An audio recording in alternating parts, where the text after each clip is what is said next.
votre programme d'information avec l'UIL, l'Université internationale de Libreville, le fleuron de la formation universitaire en Afrique.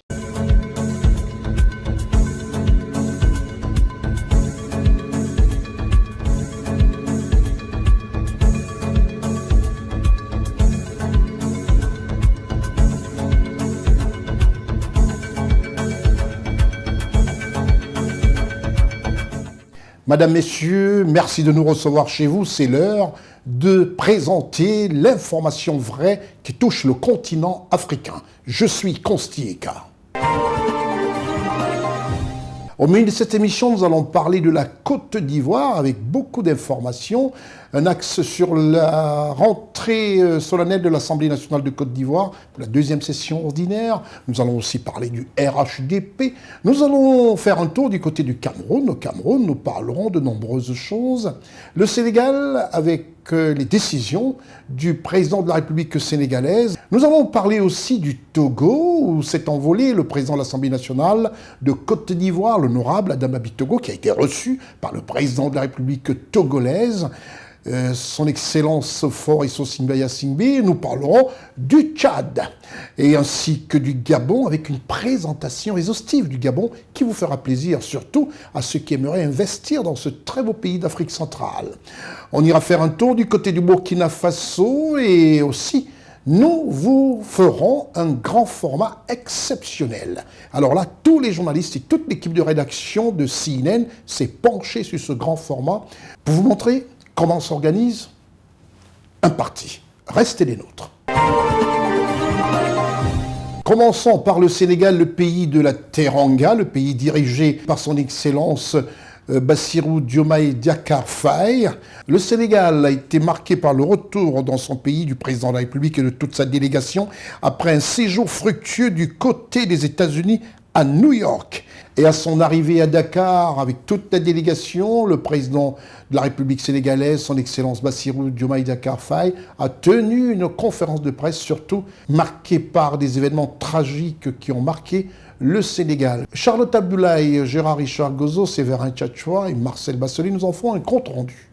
Dès son retour à Dakar, le président de la République sénégalaise, son Excellence Bassirou Diomaye Faye, a tenu un point de presse pour faire le bilan de son déplacement aux États-Unis à l'occasion de l'Assemblée générale de l'ONU. Il a également exprimé sa compassion aux familles touchées par les récentes pluies, saluant les efforts des services de l'État pour apporter une assistance aux victimes. Permettez-moi d'abord de rendre grâce à Dieu de nous avoir permis de faire le voyage en toute sérénité et d'être revenu au Sénégal en toute sérénité. Je voudrais d'abord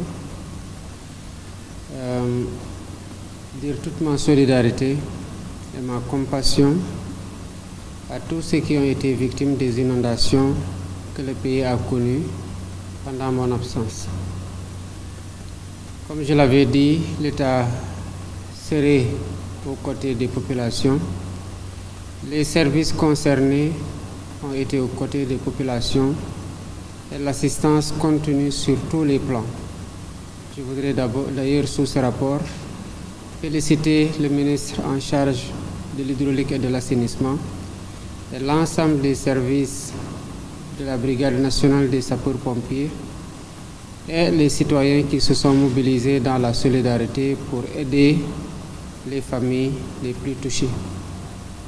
Relativement au voyage que j'ai effectué en compagnie de ma délégation aux États-Unis, il s'est agi tout d'abord pour nous de nous déployer dans le cadre de l'Assemblée générale des Nations unies, de défendre le multilatéralisme comme cadre unique de concertation et de règlement des problèmes dans le monde.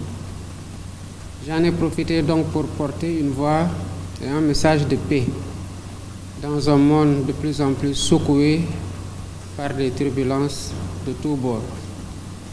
C'est ce que le Sénégal a pris comme position et dans les dossiers spécifiques où le Sénégal a joué un rôle important, notamment sur la question palestinienne, nous avons réaffirmé la position du Sénégal pour la marteler s'il en était encore besoin. Nous avons aussi attiré l'attention sur le Sahel et interpellé le Conseil de sécurité des Nations Unies sur ce que doit être son rôle dans les situations de conflit dans le monde. Nous continuerons à avoir cette position de défenseur de la paix, de promoteur de la paix en toutes circonstances et en tout lieu, car c'est cela la tradition du Sénégal en termes de position. J'en ai profité aussi naturellement, parce que les visites doivent toujours être l'occasion de faire la promotion du pays, de discuter avec des investisseurs, notamment dans le cadre de la réalisation des promesses que nous avons faites au Sénégal, étant convaincu que la solidarité internationale et le partage d'expériences seront la clé de succès de tout gouvernant, particulièrement en Afrique. Cela m'a mené à visiter la Silicon Valley dans le cadre de la mise en œuvre prochaine de la vision 2050 qui sera présentée le 7 octobre de cette année et du nouveau référentiel le même jour, notamment dans son volet digital. Nous savons tous ce que les États-Unis représentent en matière de progrès technologique, ce qui est symbolisé par la Silicon Valley. Nous avons défendu ce que nous avons appelé le New Deal technologique, consistant à faire du Sénégal un hub technologique, non pas pour le Sénégal simplement, non pas pour l'UEMOA même, non pas pour la CEDEAO, mais à la fois pour toute l'Afrique. Et nous nous positionnons par rapport à ça, tenant compte des avantages comparatifs dont dispose le pays. Sa stabilité, sa jeunesse, la passion de cette jeunesse pour le numérique et la formation des talents qui éclosent jour après jour dans ce secteur au Sénégal. Et j'ai été particulièrement satisfait de la qualité des rencontres que j'ai menées tant à New York qu'au niveau de la Californie en Silicon Valley.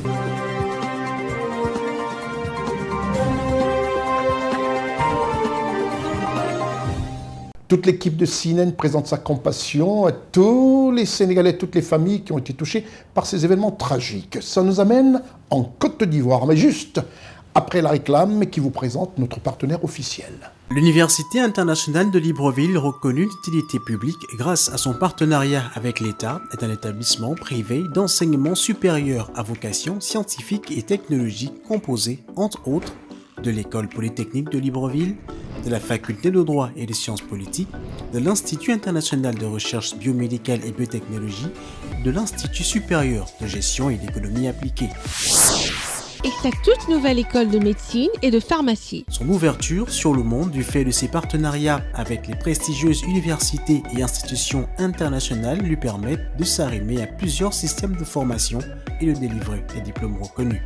DUT, licence, ingénieur, master recherche et professionnel, exécutive MBA, doctorat. Venez vous former à l'exécutive MBA de l'UQAM Canada au métier de l'économie, gestion, du droit et de la science politique de l'industrie médicale et pharmaceutique. Devenez technicien supérieur ou ingénieur à l'Université internationale de Libreville, le fleuron de la formation universitaire en Afrique. Inscription ouverte pour l'année universitaire 2024-2025. Retour sur notre plateau, nous allons parler de la Côte d'Ivoire et surtout des prouesses du gouvernement ivoirien. Le gouvernement de Côte d'Ivoire est au travail, comme vous le savez tous. Et le ministre d'État, ministre de l'Agriculture, M. Kobenan Kwasi Adjoumani, a rendu heureux les producteurs ivoiriens et leurs familles. Ousmane Koulibaly sur le terrain, Lévite Eddy Vonan, Marcel Bassolé et Séverin Tchatchoua nous en font un compte rendu. Le rideau est tombé sur la 9e édition des Journées mondiales du cacao et du chocolat, ce lundi 30 septembre 2024, parallèlement à l'ouverture de la campagne 2024-2025 du café et du cacao, avec l'annonce des prix bord champ par le ministre d'État, ministre de l'Agriculture et du Développement rural, M. Kobenan Kwasi Adjoumani. Le prix du kilogramme de café bien séché, bien décortiqué et bien trié est fixé à 1500 francs CFA contre 900 francs, soit une hausse de 600 francs CFA.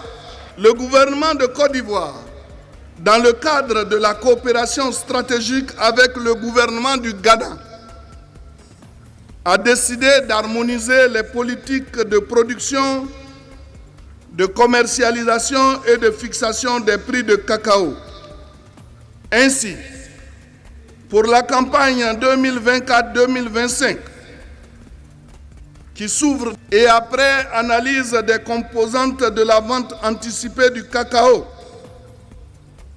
le gouvernement a décidé une hausse de 20% par rapport au prix de la campagne intermédiaire qui s'achève et donc de fixer à 1800 francs le prix du kilogramme de cacao.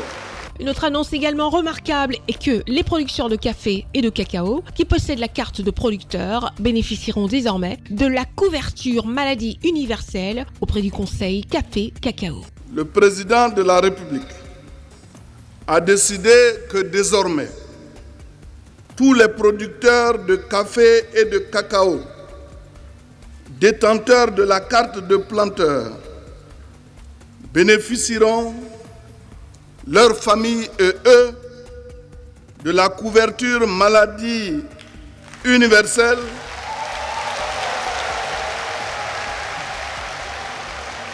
prise en charge par le Conseil du café-cacao. Les planteurs n'auront donc pas à débourser de l'argent pour avoir accès à la sémence. Peu de temps avant ces différentes annonces du ministre d'État, ministre de l'Agriculture et du Développement Rural, M. Kobenan Kwasi Adjoumani, le directeur général du Conseil Café-Cacao, a dressé un bilan satisfaisant, selon ses propres mots, de cette 9e édition des Journées nationales du cacao et du chocolat, qui avait pour thème « Pas de producteurs, pas de cacao ».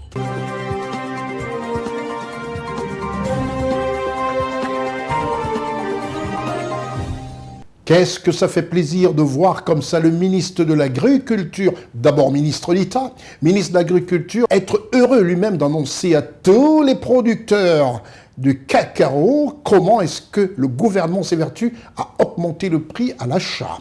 On peut simplement dire que c'est un ministre fier de son département, fier de voir comment le gouvernement de la République de Côte d'Ivoire travaille pour le bonheur pour tous. Et n'oublions jamais, le président de la République, son Excellence Alassane Ouattara l'avait dit.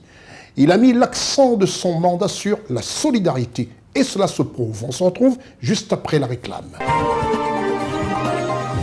Quittons la Côte d'Ivoire pour le Togo, le pays présidé par son Excellence Fort et Sossinba Yassingbe.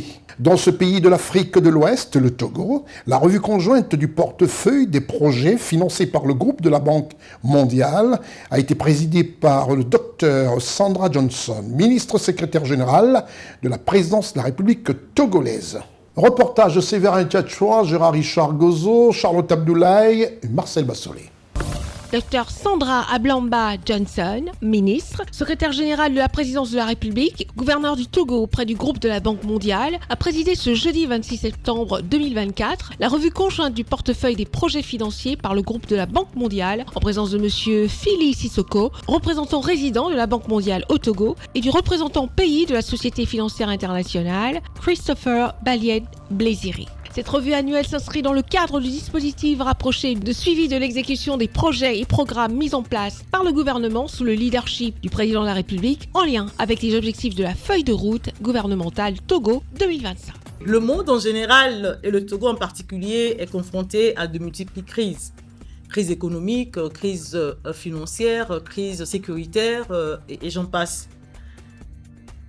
Des crises qui ont pour corollaire une rareté des ressources, tandis que les besoins des populations ne cessent de croître, notamment en matière d'accès aux services sociaux de base, santé, éducation, eau, énergie. En vue de relever les défis susmentionnés, chers amis, il est impératif de redoubler d'efforts dans la préparation et la mise en œuvre des projets en faisant preuve de diligence, d'agilité, d'efficacité et surtout conformément aux orientations du chef de l'État. Ce n'est qu'ainsi que nous pourrons réaliser la vision traduite dans la feuille de route gouvernementale 2020-2025, notamment construire un Togo en paix, une nation moderne avec une croissance inclusive et durable. Dans cette dynamique, je voudrais saluer la réforme engagée par la Banque mondiale visant à accélérer le rythme et améliorer l'efficacité de ces interventions en favorisant une plus grande flexibilité et une simplification de ces procédures. Je vous assure que cette approche aujourd'hui fait de la Banque mondiale un partenaire stratégique. Chers coordonnateurs, mesdames et messieurs, nous avons l'impérieux devoir d'impacter significativement les laborieuses populations à travers nos interventions. Pour ce faire, notre leitmotiv doit être l'amélioration de la qualité de la dépense. Nous sommes appelés, chers collègues, à faire une utilisation efficiente des ressources allouées au budget de fonctionnement et une allocation conséquente des ressources aux actions à fort impact sur la vie des populations, surtout dans le contexte de la montée à l'échelle du portefeuille de la Banque mondiale qui est un partenaire stratégique. Monsieur Fili Sissoko, représentant résident de la Banque mondiale au Togo, a exprimé sa gratitude envers le Togo pour les résultats remarquables obtenus en matière de développement humain, sa progression dans l'évaluation des politiques et des institutions nationales et les efforts engagés par le Togo pour atteindre les objectifs des accords de financement. Il a réaffirmé à cet effet l'engagement de la Banque mondiale à accompagner davantage le gouvernement dans l'implémentation des projets de développement. On ne le dira jamais assez, un nouveau chapitre s'est ouvert entre le groupe de la Banque mondiale et le Togo.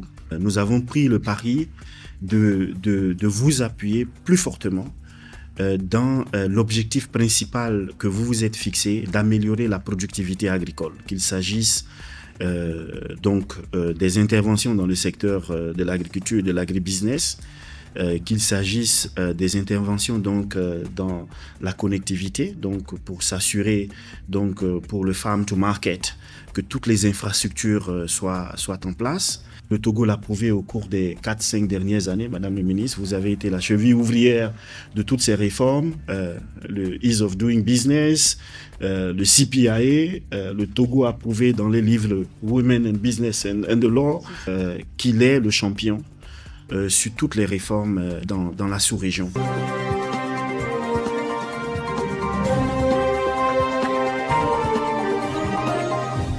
Nous restons toujours en Afrique de l'Ouest. Sachez que l'Afrique de l'Ouest, c'est la CEDEAO. On y reste toujours et nous allons faire un tour du côté du Burkina Faso. Au pays des hommes intègres, une assistance numéraire est décrétée désormais pour des agents publics selon l'article 14 et 25. Gérard Richard Gozo, Marcel Bassoli, Charlotte Abdoulaye. Au Burkina Faso, une assistance de 50 000 francs sera désormais disponible pour les agents publics qui animeront des conférences, des assises, des forums, des symposiums, des colloques ou séminaires. Un décret du gouvernement burkinabé, daté du 17 septembre 2024, en a ainsi décidé. Ce décret fixe les modalités de prise en charge des prestations des agents publics. L'article 14 de ce décret précise que cette prise en charge intègre à la fois la préparation des modules, l'animation de la formation et la rédaction du rapport. Ce nouveau décret tient également compte des modérateurs et des rapporteurs. 25 000 francs pour les modérateurs et pour les rapporteurs de 15 000 francs. Et il faut noter que dans ce nouveau décret, il ne peut y avoir que deux rapporteurs par conférence. Le montant mentionné dans ce décret sous le nom de taux forfaitaire englobe la durée de l'activité de formation et est versé après la soumission du rapport de formation. En revanche, les prestations fournies aux membres des comités d'organisation des manifestations officielles seront appelées taux journaliers. Ce taux décline par rapport que ce soit président, rapporteur ou membre du comité. Je sais que c'est 10 000 francs pour le président et pour les membres du comité ou de commission, c'est un taux forfaitaire. C'est un taux journalier de 5 000 francs et un peu plus, par exemple, pour le rapporteur du comité, je crois que le taux est de 7 500 francs par jour. Les personnes ressources régulièrement invitées aux manifestations officielles sont également soumises à ce taux journalier, que ce soit des personnalités politiques, administratives, coutumières ou religieuses. L'article 25 de ce décret-là a fixé un taux, une prise en charge de 15 000 francs par jour et par personne ressource. Le traitement d'un membre de jury de sélection ou de délibération lors des compétitions artistiques, culinaires ou sportives organisées par l'administration publique est aussi mentionné dans ce décret. Dans ce décret-là, il bénéficie d'un taux journalier de 15 000 francs pour ce qui concerne le président du jury, de 12 500 francs pour les membres du jury et pour le secrétaire du jury, il bénéficie d'un taux journalier de 10 000 francs. Et je crois savoir que le décret stipule aussi que le nombre des membres du jury pris en charge, y compris le président, ne doit pas excéder 5 personnes pour une durée de 5 jours. Le gouvernement du Burkina Faso affirme que l'adoption de ce décret favorisera un meilleur fonctionnement des administrations publiques et contribuera à la diminution des dépenses de fonctionnement de l'État.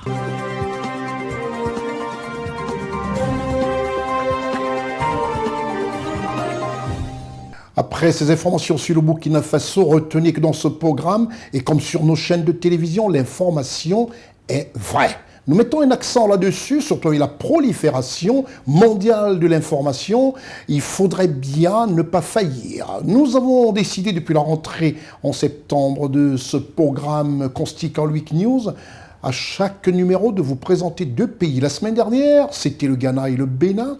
Pourquoi? La raison est simple, c'est présenter les pays, montrer leurs atouts économiques, leurs atouts touristiques. Et c'est cela aujourd'hui qui fait un tout petit peu l'aide au développement de notre continent, présenter nos pays à l'Hexagone, présenter nos États à l'Occident et savoir qu'en Afrique aujourd'hui, le développement et le tourisme sont des choses qui doivent se faire dans la paix, surtout dans le calme, comme c'est le vœu de tous les dirigeants africains. Dans ce numéro, nous allons parler de 2 autres pays. Commençons déjà par le Gabon. Vous verrez les atouts du Gabon sur le plan économique ainsi que sur le plan touristique. Constant Rica, Marcel Bassolé. Le Gabon. Situé en Afrique centrale, le Gabon dispose d'importantes ressources naturelles. Avec une façade maritime sur l'océan Atlantique, il est bordé par le Cameroun, la Guinée équatoriale et la République du Congo. Malgré sa vaste superficie, principalement forestière, le Gabon ne compte que 2,3 millions d'habitants en 2023. La capitale est Libreville et sa superficie entière est de 267 667 km².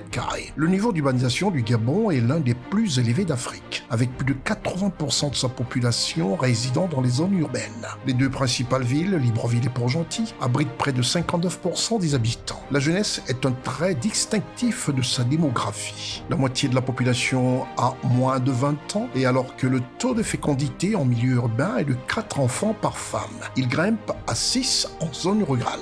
Pionnier en matière d'écologie, le Gabon s'efforce activement de protéger sa forêt tropicale, ce qui fait de lui un absorbeur net de carbone. Il agit en champion des initiatives de neutralité carbone. Son écosystème diversifié offre des sols fertiles, des ressources côtières abondantes et des pêcheries. Cependant, malgré son potentiel économique, le pays peine à traduire la richesse de ses ressources en une croissance durable et inclusive. Le Gabon, pays d'Afrique centrale, situé sur la côte atlantique, possède d'importants parcs protégés. Le domaine côtier forestier du célèbre parc national de Luango abrite une faune variée, des gorilles aux hippopotames en passant par les baleines.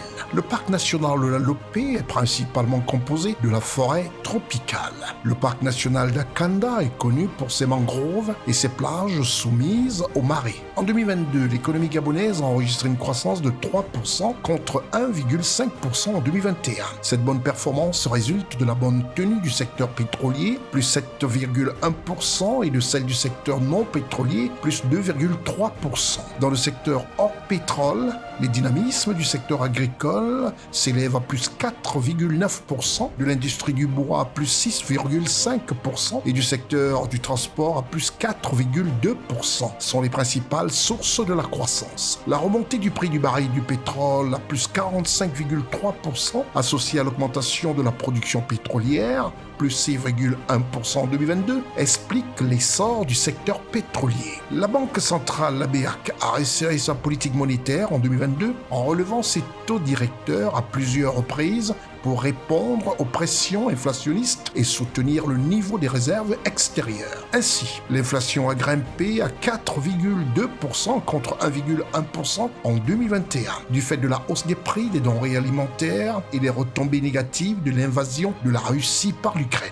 2 domaines sont prioritaires. Le premier, l'appui à la diversification économique à travers le développement des infrastructures et l'amélioration du climat des affaires. Le deuxième domaine prioritaire n'est autre que l'appui à la stratégie de développement humain. L'appui de la BAC vise à permettre la diversification de l'économie et l'amélioration du climat des affaires. Pour atteindre cet objectif, les interventions de la banque se font dans les secteurs de l'agriculture, le bois, la forêt, le transport, l'énergie, les finances publiques et la gouvernance. Le Gabon est un allié de la France libre au cours de la Seconde Guerre mondiale. Les 2 pays conservent de très bonnes relations, même après la cession à l'indépendance de 1960. La France participe notamment au développement des ressources naturelles du Gabon, qui compte plusieurs pays occidentaux parmi ses principaux partenaires commerciaux. Le Gabon favorise le neutralisme sur la scène internationale et participe à différentes initiatives de paix sur le continent africain. Sa diplomatie est également active dans la lutte au changement climatique. Le Gabon est depuis août 2023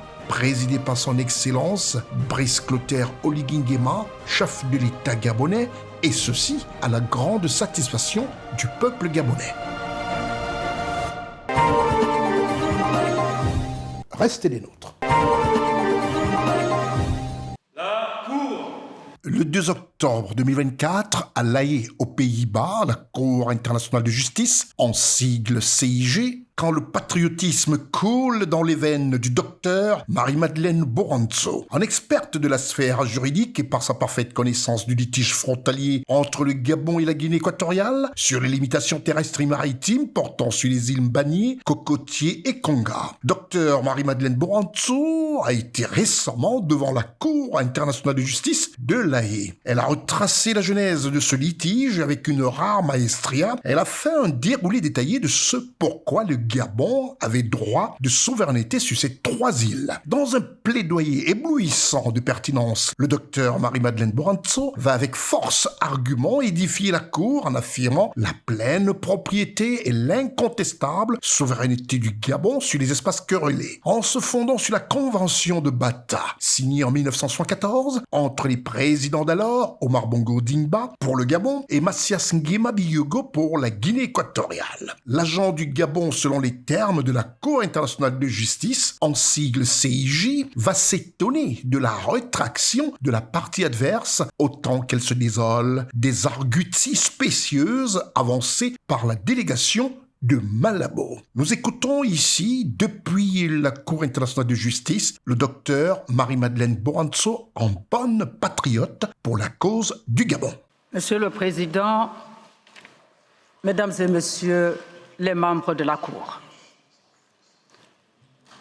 la République gabonaise que j'ai l'honneur de représenter place de grands espoirs dans l'aboutissement de l'affaire qui nous réunit ce jour avec nos sœurs et frères de la Guinée équatoriale.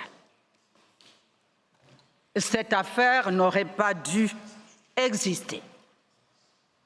Elle trouve son origine dans un différend plus large, légué par les puissances coloniales au sujet de la délimitation des frontières terrestres et maritimes communes aux 2 pays et de la souveraineté sur certaines îles situées au large des côtes gabonaises.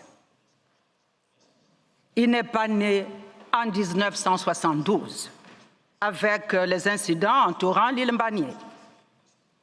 À ce sujet, nous regrettons que lundi dernier, l'agent et un conseil de la Guinée équatoriale se soient employés à dénigrer le Gabon en l'accusant d'agression et d'annexion territoriale.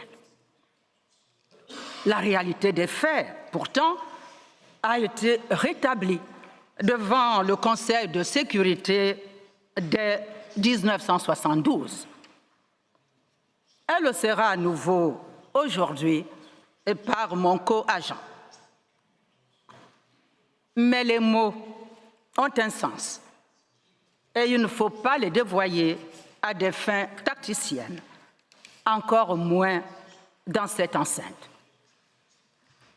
Du reste, ce différend a déjà été réglé. En 1972, en effet, à la suite d'une mission de médiation africaine, nos 2 États ont convenu de régler leurs différends dans le cadre africain et par des voies pacifiques. Conformément à cet engagement, une intense activité diplomatique s'en est suivie et qui s'est traduite notamment par 3 importantes rencontres entre Omar Bongo et Francisco Macias Nguema, à l'époque respectivement président du Gabon et de la Guinée équatoriale. À l'issue de la troisième de ces réunions, tenue à Bata, les deux chefs d'État ont signé le 12 septembre 1974 la Convention de Bata, délimitant les frontières terrestres et maritimes de la Guinée équatoriale et du Gabon, que nos contradicteurs s'obstinent de façon peut-être un peu puérile à ne pas appeler par son nom. Contre toute vraisemblance, la Guinée équatoriale conteste l'existence même de cette convention, en se retenant à peine d'accuser le Gabon d'avoir forgé un faux. Telle est la raison pour laquelle nous nous trouvons devant votre auguste cour aujourd'hui.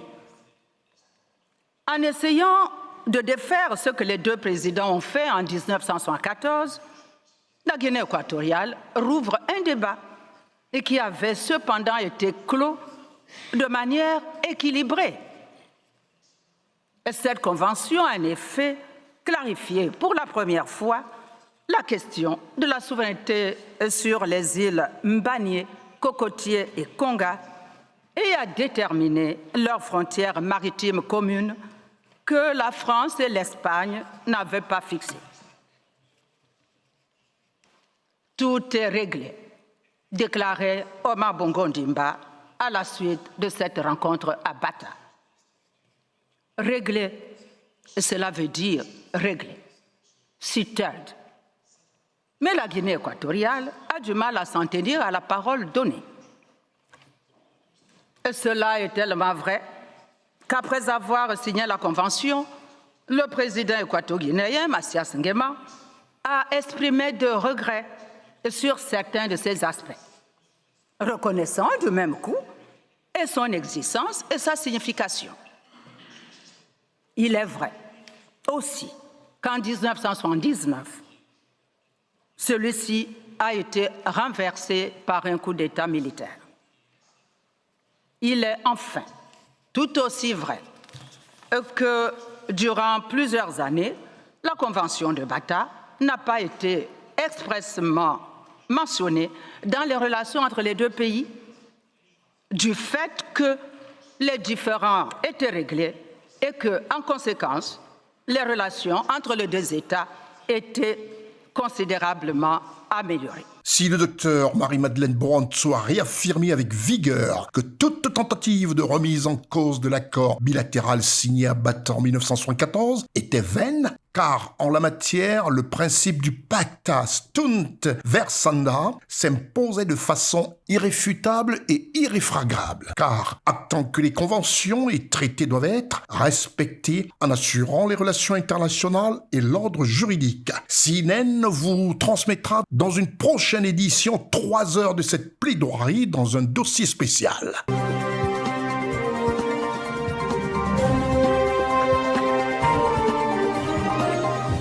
Je disais tantôt que les politiques en Côte d'Ivoire n'ont pas de repos. Et nous allons parler maintenant de cette deuxième session ordinaire de l'Assemblée nationale de Côte d'Ivoire. Mais avant, il était, je l'ai dit tantôt au début de cette émission, que le président de l'Assemblée nationale de Côte d'Ivoire, l'honorable Adama Bittogo, a effectué le mardi 1er, un voyage du côté de Lomé, au Togo.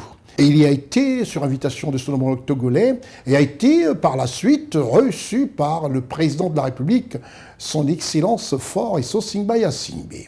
On va noter qu'à cette deuxième session ordinaire de l'Assemblée nationale de Côte d'Ivoire, présidée par l'honorable Adama Bittogo, avec pour invité son homologue de la RDC, l'honorable Vital Kamerhe, qui est arrivé avec une délégation comme pour marquer sa fraternité envers le président de l'Assemblée nationale de Côte d'Ivoire, l'honorable Adama Bittogo. Pour la couverture médiatique de cette rentrée solennelle, la deuxième session ordinaire de l'Assemblée nationale de Côte d'Ivoire, l'équipe de CNN dirigée par Ousmane Koulibaly et Lévi Teddy Vonan ont décidé de vous faire un écho sur la brillante post-production de Marcel Bassolé.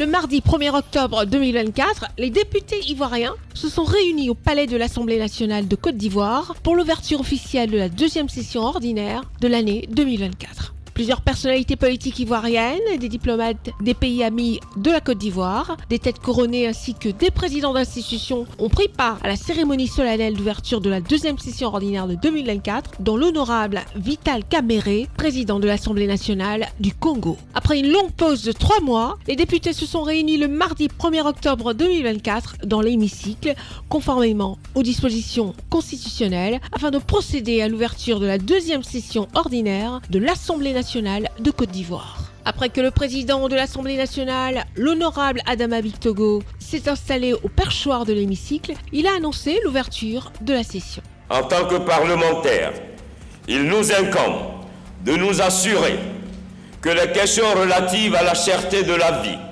à la recherche de financement novateur, à la performance fiscale et surtout à l'organisation des prochaines échéances électorales qui sont au cœur des préoccupations de nos populations soient analysées et discutées en toute objectivité au cours de nos travaux. Avant de passer la parole à l'hôte du jour, l'honorable Adama Bictogo, président de l'Assemblée nationale de Côte d'Ivoire, a exprimé sa gratitude à l'honorable Vital Kamerhe, président de l'Assemblée nationale du Congo.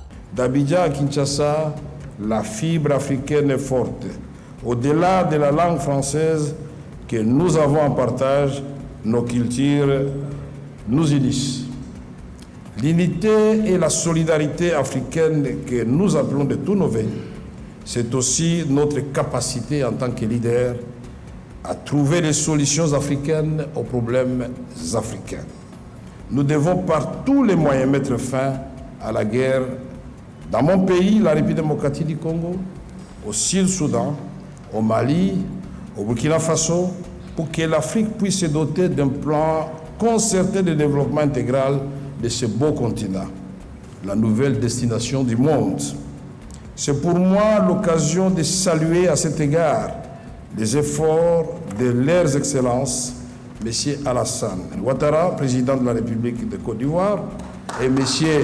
Félix-Antoine Tshisekedi Tshilombo, président de la République démocratique du Congo, en faveur de la paix et de l'unité africaine. C'est ici pour moi l'occasion de souligner l'importance de renforcer nos liens économiques au niveau bilatéral, mais aussi de stimuler les mécanismes multilatéraux propices à une coopération et des échanges plus accrus à l'échelle de tous les continents. Le président de l'Assemblée nationale de Côte d'Ivoire, l'honorable Adama Bictogo, a exposé les enjeux de cette deuxième session ordinaire qui consistera à examiner le budget de l'État de Côte d'Ivoire pour l'année 2025, qui est estimé à plus de 15 000 milliards de francs CFA. Le président de l'Assemblée nationale, l'honorable Adama Bictogo, a également invité les députés à examiner avec minutie les 22 projets de loi de cette session. Aussi, devons-nous œuvrer à travers l'examen du budget, au renforcement de la paix, de la solidarité et de la fraternité dans notre pays. Le président de l'Assemblée nationale de Côte d'Ivoire a également abordé d'autres sujets d'actualité en Côte d'Ivoire. La présente session ordinaire s'ouvre dans un environnement national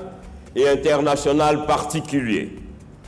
Au plan national, la question de l'orientation sexuelle ou de l'homosexualité communément appelée le phénomène Woubi a quelque peu marqué l'actualité.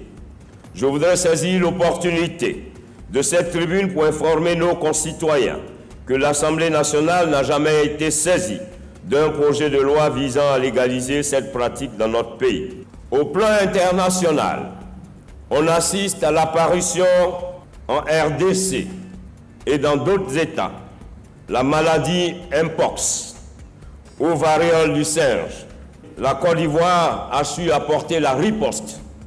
Et je voudrais assurer la République sœur du Congo que la Côte d'Ivoire sera à ses côtés pour que dans la mutualisation de nos forces, nous puissions apporter la riposte à cette maladie Mpox qui vient à nouveau endeuiller notre Afrique. Conformément à la Constitution, la deuxième session ordinaire de l'Assemblée nationale, qui a commencé le mardi 1er octobre 2024, se terminera le dernier jour ouvrable du mois de décembre. Après la cérémonie officielle, plusieurs députés présents ont exprimé leur opinion au micro de CNN Télévision concernant cette nouvelle session qui s'ouvre, ainsi que leurs attentes et priorités. Nous venons d'assister à la cérémonie solennelle d'ouverture de la deuxième session de l'Assemblée nationale de Côte d'Ivoire.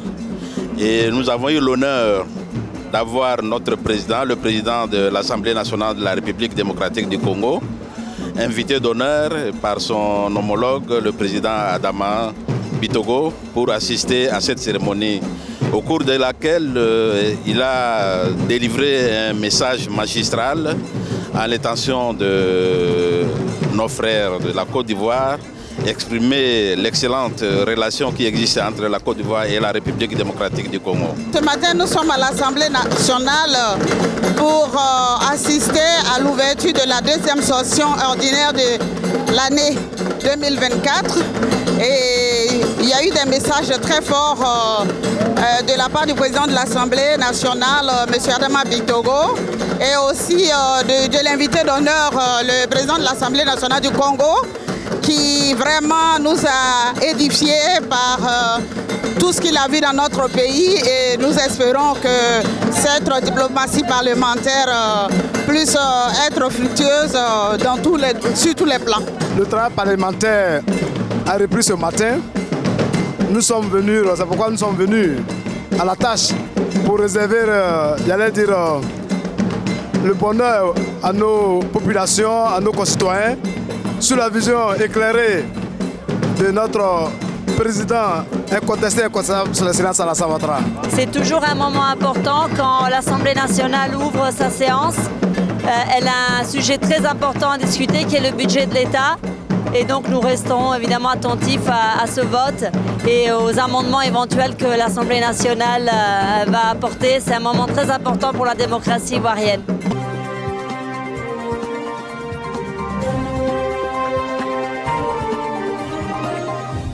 Voilà, un pays qui marche en merveille, la Côte d'Ivoire. On se retrouve juste après la réclame.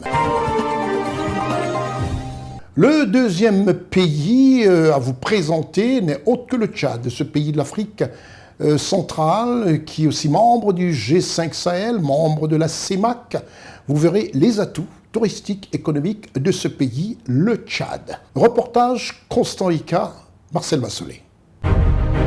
Le Tchad est un pays d'Afrique centrale sans accès à la mer, frontalier de la Libye au nord, du Soudan à l'est, de la République centrafricaine au sud, du Niger à l'ouest, du Nigeria à l'ouest, sud-ouest et du Cameroun au sud-sud-ouest. La capitale est N'Djamena avec une devise monétaire, le franc CFA. Les langues officielles sont le français et l'arabe. La population estimée à 17 072 000 habitants selon les indices 2022 et la superficie est de 1,284 millions de kilomètres carrés. Le Tchad est un pays indépendant depuis 1960. Le 20 avril 2021, au lendemain de l'annonce de sa réélection par la Commission électorale nationale indépendante, en sigle CENI, le président en exercice du Tchad, Idriss Déby Itno, au pouvoir depuis plus de 30 ans, est décédé des suites de ses blessures après avoir participé au combat contre le groupe armé du Front pour l'alternance et la concorde au Tchad, en sigle FAXT, qui avait engagé une offensive depuis la Libye. Un conseil militaire de transition, en sigle CMT, dirigé par le fils de l'ancien chef de l'État, Mahamat Idriss Déby Itno, a été mis en place le jour même, alors qu'une charte de la transition a provisoirement remplacé la Constitution. Elle prévoyait la mise en œuvre d'une transition pacifique, d'une durée limitée à 18 mois, incluant tous les courants politiques et la société civile, et devant mener à l'organisation d'élections libres et transparentes afin de permettre un retour à des institutions démocratiques dans les meilleurs délais. Le 26 avril 2021, le CMT a nommé un premier gouvernement civil sous l'égide d'Albert Pahemi Padaké. Le 20 octobre 2022 devait marquer la fin officielle de la transition politique de 18 mois. Lors de l'adoption des conclusions du dialogue national inclusif, celle-ci a néanmoins été prolongée de 2 ans maximum. Un deuxième gouvernement dit d'unité nationale a été nommé le 14 octobre sous l'égide du Premier ministre Saled Kezabo. La seconde phase de la transition a d'emblée été marquée par des manifestations survenues le 20 octobre qui ont fait plus de 118 morts et 300 blessés, entraînant un surcroît de tensions politiques. Le 17 décembre 2023, les Tchadiens ont été appelés aux urnes et se sont prononcés en faveur d'une nouvelle constitution consacrant un État unitaire fortement décentralisé. Le 1er janvier 2024, Success Masra a été nommé à la tête d'un nouveau gouvernement. Sur sa politique étrangère, le Tchad est membre fondateur du G5 Sahel, dont il a assuré la présence de février 2021 à février 2023. Le Tchad est fortement engagé dans le règlement de la crise au Sahel. Il a payé un lourd tribut au cours des opérations des forces armées tchadiennes d'intervention au Mali, en sigle Fatim, mené dans l'Adrar des Ifogars aux côtés des forces françaises. Le Tchad s'est également investi militairement au Sahel en ayant participé à la force conjointe du G5 Sahel et en ayant déployé un contingent au sein de la MINUSMA, près de 1500 personnes. Le Tchad assure en outre depuis 2019 la présidence de la communauté des États sahélo-sahariens, en sigle CEN-SAD. Le produit intérieur brut tchadien, en sigle le PIB, est de l'ordre de 12,7 milliards de dollars américains et le PIB par habitant est de 716,8 dollars américains, selon un indice de 2022. Le taux de croissance du PIB, le produit intérieur brut, est de 2,2%, les indices de 2022, par rapport à moins 1,1% en 2021. L'inflation se situe à 5,3% en 2022 contre moins 0,8% en 2021, selon le Fonds monétaire international en sigle FMI. Les principaux clients du Tchad sont l'Allemagne, la Chine, les Émirats arabes unis, les Pays-Bas et la France. Ses principaux fournisseurs sont la Chine, le Cameroun, la France et la Belgique. Le Tchad a bénéficié d'un programme du Fonds monétaire international en sigle FMI sur la période 2017-2020, au titre de la facilité élargie de crédit assortie d'un financement de 312 millions de dollars américains. Pour faire face à la pandémie du Covid-19 et à l'effondrement des cours du pétrole, le Fonds monétaire international en sigle FMI a également octroyé au Tchad 106 millions d'euros en avril 2020 et 60 millions d'euros en juillet 2020, au titre de la facilité de crédit rapide. Le Tchad a par ailleurs bénéficié de l'initiative de suspension du service de la dette du G20 et du Club de Paris et sollicité le cadre commun pour les traitements de dette du G20 et du Club de Paris. En décembre 2021, le conseil d'administration du Fonds monétaire international en sigle FMI a approuvé un nouvel accord au titre de la facilité élargie de crédit en faveur du Tchad, à hauteur d'environ 571 millions de dollars américains. Le Tchad est parvenu en novembre 2022 à un accord au niveau du comité des créanciers sur un protocole d'accord visant à assurer la viabilité de la dette. Le Fonds monétaire international en sigle FMI estimant que cet accord était cohérent avec les cibles de viabilité de la dette a contribué au versement des premières et deuxièmes revues du programme conclues avec le fonds, soit 150 millions de dollars américains.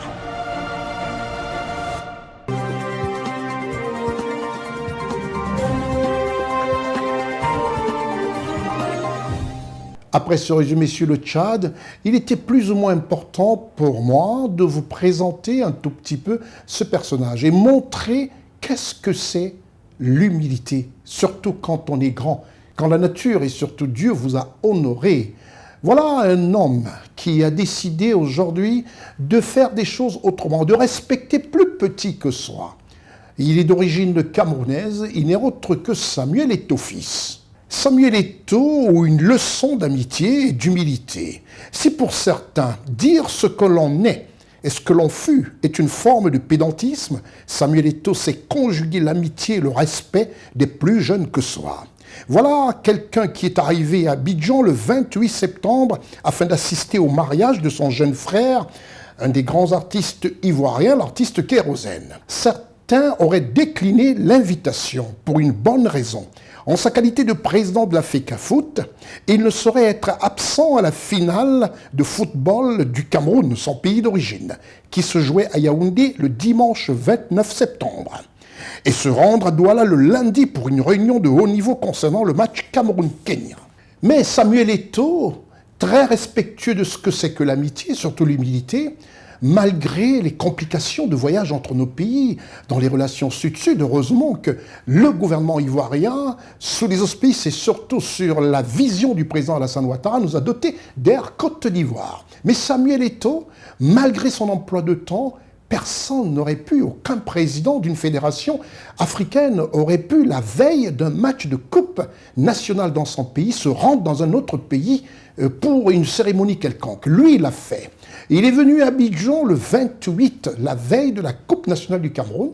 Le 28, assister à un mariage et l'après-midi du dimanche, on le retrouvait dans son pays, le Cameroun, pour assister à la finale de la Coupe nationale du Cameroun. C'est une leçon d'humilité pour la jeunesse africaine et c'est tout à son honneur.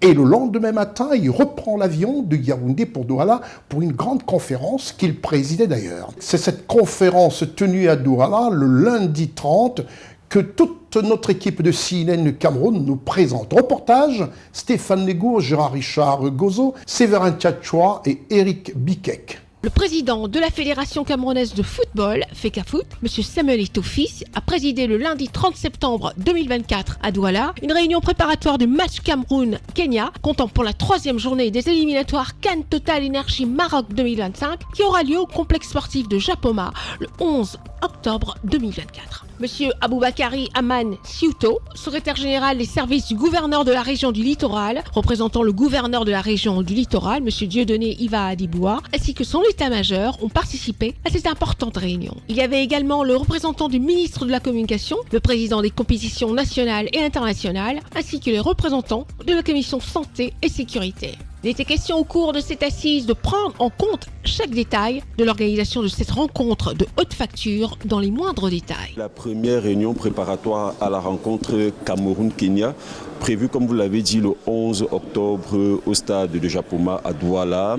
Une réunion qui a permis de lancer les balises, de placer si vous voulez les balises de l'organisation de cette rencontre qui devrait accueillir 48 000 spectateurs, donc un stade plein, avec des tickets qui seront commercialisés dès mercredi dans la ville de Douala principalement. Les points de vente, vous les aurez, mais ce sont des points de vente traditionnels. Mais ce que les téléspectateurs, les auditeurs, le grand public doit retenir, c'est que ces tickets seront commercialisés au prix de 50 000 francs CFA, 5 000 et 2 000 francs CFA. Et je peux vous dire au regard de la demande qu'il est important de s'acquérir ces tickets assez rapidement parce que l'idée de la Fédération camerounaise de football, c'est de disputer une rencontre à guichet fermé. Pour les médias, eh bien, la procédure d'accréditation sera ouverte dès mardi, demain, et vous aurez toutes les modalités nécessaires pour couvrir cette rencontre. Nous savons que nous sommes à Douala, une ville du football, une ville où les médias travaillent énormément pour le football, donc on ne doute pas que le besoin sera assez élevé. Là aussi, les dispositions ont été prises pour que la rencontre se déroule sans anicroche.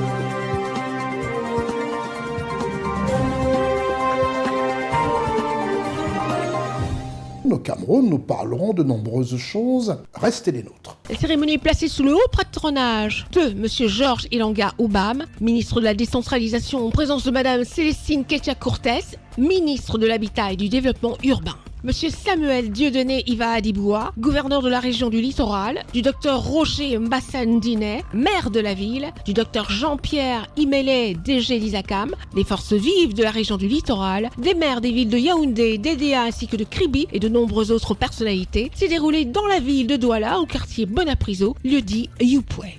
L'étalement de la ville de Douala et l'augmentation sans cesse croissante de la population nécessitent une réflexion profonde pour une action publique en faveur de la collecte optimale des ordures ménagères, pour une meilleure attractivité de la ville et pour améliorer les conditions de vie des populations. Et même si les efforts du projet Douala Clean City lancé en octobre 2023 sont déjà perceptibles, il était impératif d'augmenter le taux de ramassage des ordures ménagères qui, selon le schéma directeur des déchets solides, sont environ de 600 000 tonnes par an dans la ville de Douala.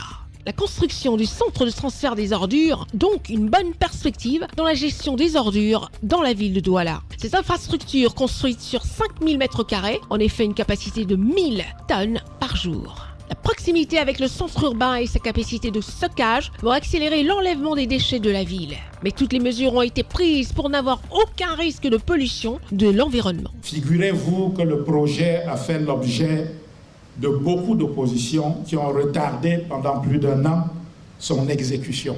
Il aura plutôt un impact positif sur la nature. Tout est pris en compte dans ce centre moderne qui est le premier en Afrique centrale et le premier au Cameroun. Cette initiative de l'exécutif municipal de la ville de Douala doit être dupliquée dans tout le pays. La question de la propriété dans nos villes est une question globale qui permet de faire en sorte que nous vivions dans un environnement sain, que nous puissions nous déplacer sans encombre et sans difficulté. Pour le maire de la ville, en 2025, Douala retrouvera sa propreté d'antan. Et ici, c'est un centre de transit, un centre de transfert qui permettra de réduire les distances et donc de réduire le coût de collecte à la tonne.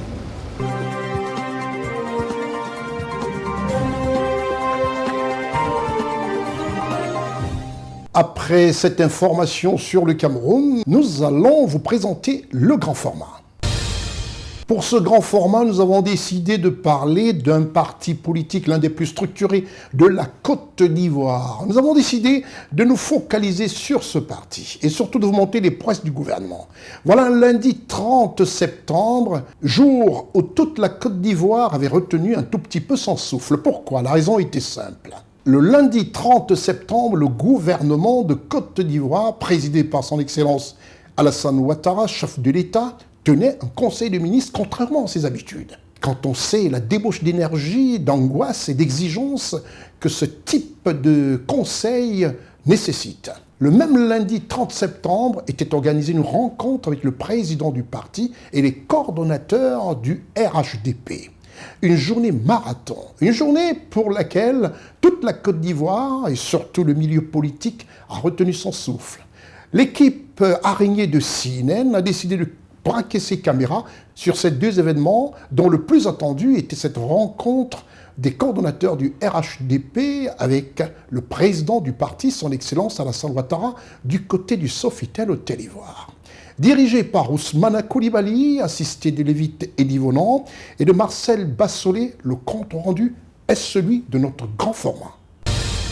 Abidjan, lundi 30 septembre 2024, journée inhabituelle dans le milieu politique ivoirien. Pour cause, un conseil des ministres extraordinaire se tenu au palais présidentiel de la République de Côte d'Ivoire, présidé par son Excellence Alassane Ouattara, chef de l'État ivoirien, suivi le même lundi dans l'après-midi, sans répit, d'une réunion attendue par toute la classe politique. En premier, l'arrivée au vu de ce balai de cylindrée sur l'esplanade de l'hôtel Ivoire d'Abidjan de tous les coordonnateurs RHDP des régions, à savoir des coordonnateurs principaux, des coordonnateurs régionaux et des coordonnateurs associés. Tous ont répondu présents à cette rencontre présidée par le président du RHDP, son Excellence Alassane Ouattara. Une rencontre au Sofitel Hôtel Ivoire des coordonnateurs et du président du parti RHDP, celui pour lequel il m'a plu d'emprunter une expression d'un sachant politique de notre sphère ouest-africaine et ivoirienne, en particulier, toute chapelle confondue, qui a qualifié cette rencontre du président du parti, le RHDP, et les coordonnateurs régionaux comme l'élixir parigorique,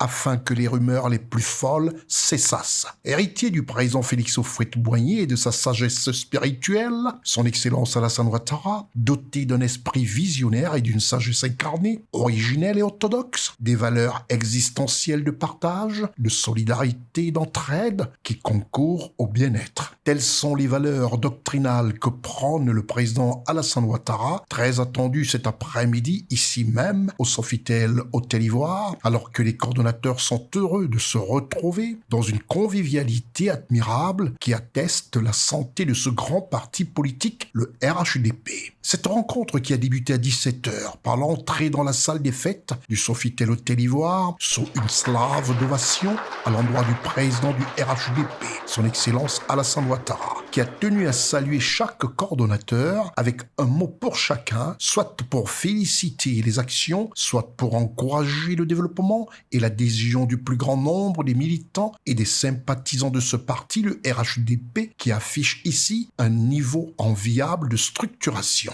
Tout commence par l'hymne national.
C'est alors que pendant 2 heures d'horloge, hors caméra, son Excellence Alassane Ouattara, président du RHDP, s'est entretenu avec la totalité des coordonnateurs régionaux de son parti, dont la quintessence de ce huis clos du socle de la famille du Rassemblement des Oufouettistes pour la paix, en sigle RHDP, a été énumérée en 11 points essentiels, faisant place à la politique vraie du bonheur pour et visible par tous, sans la moindre démagogie, encore moins forfaiture. Cette prise de parole souhaitée par les coordonnateurs régionaux, qui avaient pour porte-parole Madame Françoise Remarque, la ministre de la Culture de Côte d'Ivoire, coordonnateur associé de la commune de Koumassi et porte-parole des coordonnateurs régionaux. Sous la présidence de son Excellence M. Alassane Ouattara, président du RHDP, considérant les enjeux politiques majeurs de l'heure et la nécessité de renforcer la structuration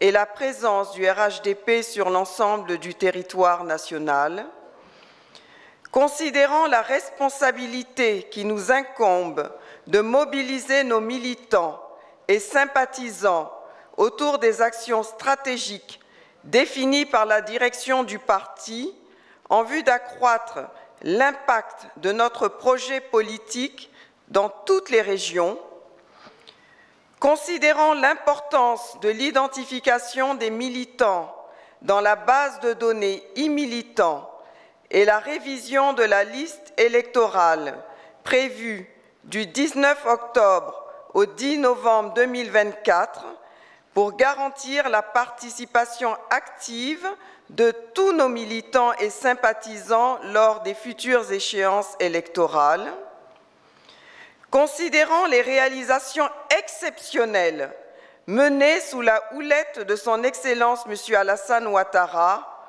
qui ont transformé la Côte d'Ivoire en un modèle de développement et de stabilité dans la sous-région, considérant les réformes courageuses et ambitieuses initiées pour la modernisation de nos institutions, la promotion de la bonne gouvernance et le renforcement de la cohésion sociale,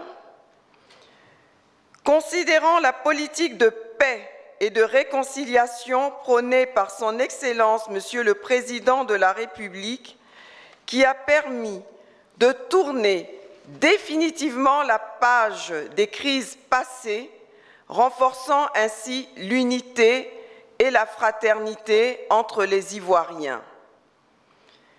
Considérant l'attention particulière accordée aux infrastructures routières, considérant les efforts inlassables déployés par son Excellence Monsieur le Président de la République pour améliorer les conditions de vie de nos concitoyens, notamment en matière d'adduction en eau potable, d'électrification, d'éducation et de santé, considérant les investissements importants consacrés à l'employabilité de nos jeunes et à leur insertion dans la vie active.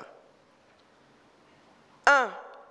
Exprimant notre gratitude à son Excellence M. Alassane Ouattara, Président de la République, Président du RHDP, pour la marque de confiance exceptionnelle manifestée à notre égard à travers notre nomination en tant que coordonnateurs régionaux. 2. Prenant l'engagement solennel de poursuivre avec rigueur et dévouement les opérations en cours, en particulier l'enrôlement des militants et la révision de la liste électorale pour renforcer le socle de notre parti et mobiliser davantage nos militants et sympathisants. 3. Réitérant notre détermination à œuvrer sans relâche pour la réussite de ces opérations en veillant à atteindre les objectifs fixés par la direction du parti afin de préparer le terrain pour une victoire éclatante lors de l'élection présidentielle de 2025. 4. Affirmant notre engagement à redoubler d'efforts pour consolider la position du RHDP dans toutes les régions du pays et à nous impliquer pleinement dans toutes les initiatives visant à rapprocher le parti des populations. 5. Réitérons notre loyauté à son Excellence, Monsieur le Président Alassane Ouattara, et à sa vision de paix, de stabilité et de prospérité pour la Côte d'Ivoire. 6. Réaffirmons notre totale confiance en la personne de son Excellence, Monsieur le Président Alassane Ouattara, Président de la République, pour conduire avec sagesse et discernement les destinées de notre pays. 7. Exprimons notre fidélité inébranlable et notre engagement sans réserve aux côtés du président de notre parti pour la consolidation des acquis démocratiques et le progrès de notre cher pays. 8.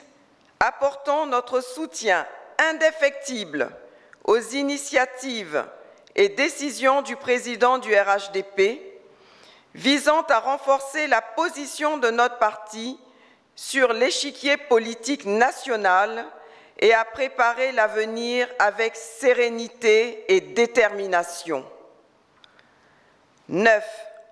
Invitons tous les cadres, militants et sympathisants du RHDP, ainsi que l'ensemble de la population ivoirienne, à se mobiliser massivement autour du président Alassane Ouattara, président du parti, pour préserver l'héritage de paix et de développement qu'il bâtit jour après jour sans relâche pour notre pays.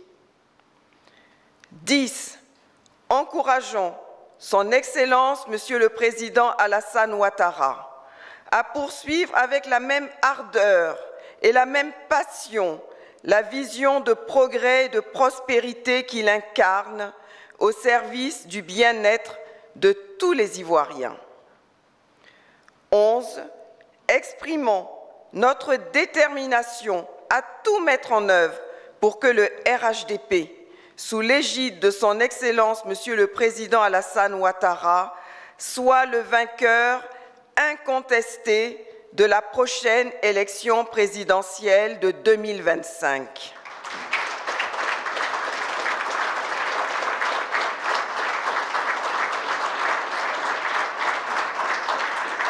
C'est alors que M. Ibrahim Sissi Bakongo, l'inamovible ministre-gouverneur du district d'Abidjan et secrétaire exécutif du RHDP, depuis le pupitre, introduit le porte-parole principal du RHDP, le ministre d'État, Kobenan Kwasi Adjoumani, pour la lecture finale de cette rencontre du président du RHDP et l'ensemble des coordonnateurs régionaux. Je voudrais inviter le porte-parole principal du parti pour la lecture du communiqué final. Le président du directoire a rappelé que les coordonnateurs régionaux nommés par le président du parti sont au nombre de 47. Leur désignation intervient pour soutenir et coordonner les activités du parti au sein des 350 départements politiques et des 924 zones créées sur toute l'étendue du territoire national. Concernant les opérations en cours sur le terrain, le président du directoire a indiqué que 1 140 021 militants ont été enrôlés dans la base de données e-militants du RHDP. Par ailleurs, le parti se prépare activement au démarrage de l'opération de révision de la liste électorale fixée au 19 octobre par le gouvernement. Le RHDP s'est fixé un objectif de 1 200 000 potentiels primo-votants à inscrire sur la liste électorale. Le président du RHDP a enfin demander aux coordonnateurs régionaux de développer la solidarité et de se tenir au plus près des préoccupations des militants. On peut dire sans se tromper que le président de la République, président du RHDP, son Excellence Alassane Ouattara, a exposé aux coordonnateurs régionaux son dessein de la future Côte d'Ivoire en rassurant tous les Ivoiriens. Nous allons nous revoir très bientôt pour les prochaines étapes. Et je voudrais à nouveau vous féliciter, chacune et chacun de vous, et vous dire toute ma fierté que nous ayons pu construire ce grand parti. Un grand parti pour la Côte d'Ivoire, pour la paix dans notre beau pays et pour le développement et le progrès pour nos concitoyens. Un mot de fin, himself, qui rassure l'assemblée de son peuple, de son parti, le RHDP. Puis au-delà, le peuple de Côte d'Ivoire, dont il est le président de la République, chef de l'État. Pour une Côte d'Ivoire de paix, de fraternité, d'amour et de solidarité. C'est alors qu'à la fin de cette rencontre, l'équipe de CNN Télévision a recueilli pour vous quelques impressions des coordonnateurs régionaux du RHDP. Nous sommes ragaillardis par ce qu'a dit le président de la République et nous partons confiants. Je suis vraiment satisfait parce que le chef a parlé. Nous allons bientôt à des batailles électorales. Il est venu jouer son rôle, c'est de remobiliser les troupes. Nous partons convaincus du rôle que nous avons à jouer pour le bien-être du parti. Je vais parler de tous les coordonnateurs principaux. Et donc, très satisfait, mais nous savons que d'avance, le RHDP a déjà gagné. Première rencontre en tant que coordonnateur régional avec le patron du parti. Ça nous a permis de faire un peu le point en termes donc, de fonctionnement du parti sur le terrain et surtout de nous mettre en ordre de bataille pour gagner la présidentielle de 2025. Que nous allons gagner. Voilà, nous sommes le parti le mieux organisé, le plus structuré, avec des cadres hyper motivés. Et nous allons renforcer cette position. Et notre objectif, c'est de gagner dès le premier tour l'élection présidentielle de 2025. Après la nomination donc, des coordonnateurs, nous savons qu'au niveau de l'organisation du parti, d'autres organes seront créés. Tout cela pour permettre un plus grand encadrement, un meilleur encadrement, je dirais, donc de la base. Et nous venons d'assister à une séance de travail avec le président du parti. Dites-vous que tout parti politique qui veut aller de l'avant se concerte et trouve les idées qu'il faut. Nous avons été très heureux ce soir que ce soit le président du parti lui-même qui ait présidé cette réunion. L'état d'esprit est bon. Vous avez vu l'ambiance qui a présidé au déroulement de cette importante réunion où notre timonier, le président de notre parti, nous a rencontrés, nous a donné des instructions fermes pour que nous soyons au contact des populations, que nous allions à l'enrôlement et faire en sorte que tous ceux qui sont en âge de voter puissent être inscrits sur la liste électorale. Donc voyez-vous, c'est avec joie que nous avons accueilli notre président et nous avons eu des échanges vraiment francs et à l'issue desquels nous avons pondu le communiqué que vous avez vu.